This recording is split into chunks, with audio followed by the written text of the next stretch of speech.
हरिओम प्रिय दर्शकों, यदि आपकी मकर राशि या मकर लग्न है तो इस वीडियो को बहुत ध्यान से देखिएगा, समझिएगा। इस वीडियो में हम समझने वाले हैं 3 अगस्त से लेके 7 अगस्त के बीच में जो भयंकर दुर्योग बनने जा रहा है, इसका क्या प्रभाव होगा, क्या ग्रह स्थिति है, क्या उपाय करने होंगे, सभी कुछ जानेंगे डिटेल में।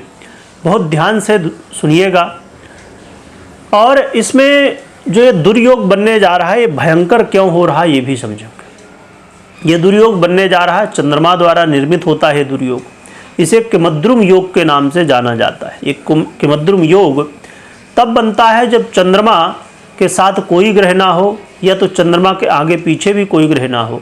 ऐसी स्थिति में एक किमद्रुम योग बन जाता है। और ये दुर्योग बहुत ज़्यादा प्रभावी कलयुग में है, क्योंकि मन ही सब कुछ है। मन के हारे हार है, मन के जीते जीत। तो ये किमद्रुम योग मन को सबसे ज़्यादा प्रभावित करता है, आपके सुख संपत्ति शांति को प्रभावित करता है, जिसकी वजह से व्यक्ति बहुत ज़्यादा परेशान हो जाता है।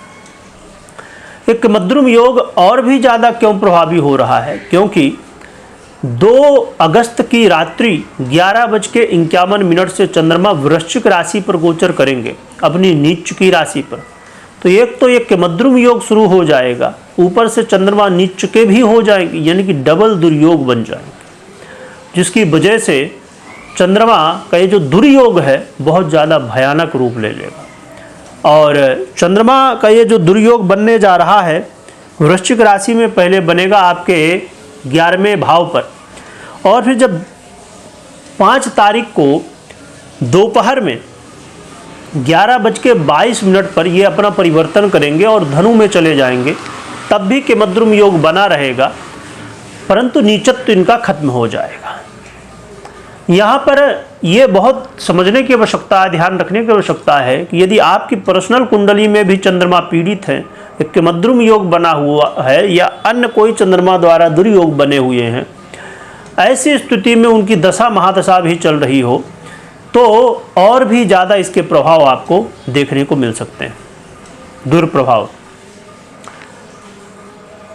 यहाँ पर यह समझ लेते हैं कि वृश्चिक राशि में जब रहेंगे, यानी कि 3 अगस्त से लेके 5 अगस्त के बीच में, तो क्या प्लस माइनस यहाँ पर रहने वाले हैं। धनु में जब जाएंगे 5 से 7 में क्या प्लस माइनस रहेंगे।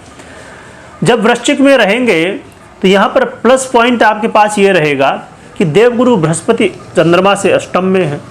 ये प्लस पॉइंट है, जिससे इस दुर्योग के प्रभाव को ये कम करेंगे। और दूसरी बात ये कि बुध जो कि आपके केंद्र में होंगे, सप्तम में होंगे, इसकी वजह से, क्योंकि बुध भी इस समय शुभता को ही प्राप्त हैं, जो कि बुध समय समय पर अलग अलग स्थिति में कभी ये शुभ हो जाते हैं, कभी ये पापक ग्रह में आ जाते हैं। तो इस समय ये शुभता को प्राप्त है, जिसकी वजह से बुध महाराज केंद्र में हैं, इसकी वजह से ये दुर्योग के प्रभाव में कमी लाएंगे। और इस समय शुक्ल पक्ष चल रहा है, जिसकी वजह से भी ये दुर्योग के प्रभाव में कमी आएगी, क्योंकि चंद्रमा के लिए पक्ष बल बहुत जरूरी है। जब धनु में जाएंगे, यानी कि 5 से 7 के बीच में, तो क्या ग्रह स्थिति रहेगी। यहाँ पर जब चले जाएंगे धनु में, यानी कि आपके व्यय भाव में 12वें भाव में चले जाएंगे, तो ऐसी स्थिति में देवगुरु बृहस्पति और शुक्र से दृष्ट हो जाएंगे, जो कि सबसे शुभ ग्रह हैं। देवगुरु बृहस्पति फिर शुक्र हैं, तो ये जो दुर्योग है इसका प्रभाव बहुत कम हो जाता है। परंतु जहाँ एक तरफ ये 2 ग्रह इस दुर्योग के प्रभाव को कम कर रहे हैं, वहीं शनि की दृष्टि पड़ना शुरू हो जाएगी, और शनि की दृष्टि से ये दुर्योग के प्रभाव को बढ़ा देंगे। यानी एक तरफ कम कर रहे हैं 2 ग्रह, तो शनिदेव इसके प्रभाव को बढ़ाएंगे। तो ये कुछ ग्रह स्थिति रहने वाली है। क्या प्रभाव मिलेगा दोनों में, वृश्चिक में धनु में। पहले हम वृश्चिक में समझते हैं, फिर धनु में समझेंगे। वृश्चिक में जब रहेंगे, यानी कि 3 तारीख से 5 तारीख, इस समय सबसे ज़्यादा जरूरी है सावधान रहने की। क्या सावधानी रखनी चाहिए। इस समय आपको फाइनेंस से रिलेटेड बहुत ज़्यादा सतर्क रहना है। यानी कि चाहे पैसा आ रहा हो, जा रहा हो, किसी को देना हो, लेना हो, तो इनमें सब विषयों में, फाइनेंस से रिलेटेड चीज़ों में आपको बहुत ध्यान रखना है। इस समय आपके बॉस के साथ वाद विवाद कलह का माहौल होने की संभावनाएं बढ़ेंगी। नौकरी में इसका बुरा प्रभाव पड़ सकता है। आपकी जो प्लानिंग थी कि इस समय 3 से लेके 5 तारीख के बीच में कुछ काम ऐसे ऐसे करना है, उनमें विघ्न बाधाएं आ सकती हैं, वो काम डिले हो सकते हैं। इसके अलावा जो गर्भवती माताएं बहनें हैं उनको अपने गर्भ का ध्यान रखने की आवश्यकता है और समय समय पर जांच इत्यादि करते रहें और ध्यान रखें। जो लोग इन्वेस्ट करते हैं कहीं भी, तो यदि आप इन्वेस्ट करते हैं शेयर मार्केट या अन्य क्षेत्रों में तो बहुत ध्यान रखिए। खासकर शेयर मार्केट में जो लोग काम करते हैं तो इसमें बहुत ज़्यादा अचानक नुकसान होने की संभावना है, तो इसमें आपको ध्यान रखना है। जो विद्यार्थी हैं उन्हें भी अपने मन को स्थिर रखने की आवश्यकता होगी और लव पार्टनर के लिए भी इस समय अपने मन को, और ख़ासकर इस समय मानसिक तनाव की वजह से आरोप प्रत्यारोप और तीसरे व्यक्ति का प्रभाव भी देखने को कई बार मिल सकता है, तो इन सब विषयों में ध्यान रखें।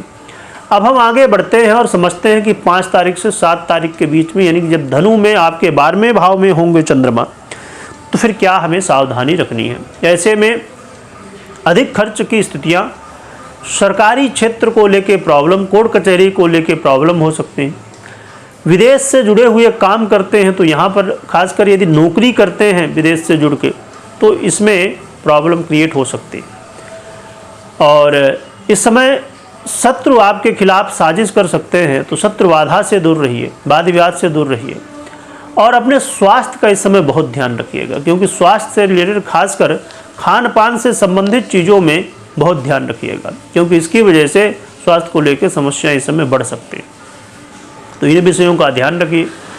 क्या उपाय करना चाहिए, तो उपाय में भगवान भोलेनाथ की आराधना करिए। चांदी से रिलेटेड चीज़ें धारण कर सकते हैं, जैसे कड़ा हो गया, अंगूठी इत्यादि जो भी, और सफ़ेद चीज़ों का, चंद्रमा से रिलेटेड चीज़ों का दान कर सकते हैं। चावल इत्यादि, शक्कर, दूध, दही, सफ़ेद वस्त्र, ऐसे बहुत सारी चीज़ें। और अपनी दिनचर्या को बेहतर करिए, खासकर रात्रि में जल्दी सोने की कोशिश करिए। देखा जाए कि चंद्रमा मन का अधिपति है और सबसे ज़्यादा जो प्रॉब्लम है हमारे जीवन में इस समय कलयुग में, तो हमारे दिनचर्या की वजह से, यदि हमारी दिनचर्या अच्छी हो जाए तो बहुत सारी प्रॉब्लम का सलूशन हो सकता है। तो अपनी दिनचर्या को बेहतर करने की ज़रूर कोशिश करिए। क्या ये बात बड़ी महत्वपूर्ण है कि श्रावण चल रहा है और ऐसी स्थिति में यदि ये एक तरफ समस्या है, दुर्योग है, उसी समय पर एक अवसर भी है कि भगवान भोलेनाथ की आराधना करिए और समस्याओं से बाहर निकलिए। कभी कोई निर्णय लेना तो मात्र गोचर के आधार पर नहीं, अपनी पर्सनल कुंडली विश्लेषण के बाद ही निर्णय लीजिए। वीडियो देखने के लिए बहुत बहुत धन्यवाद।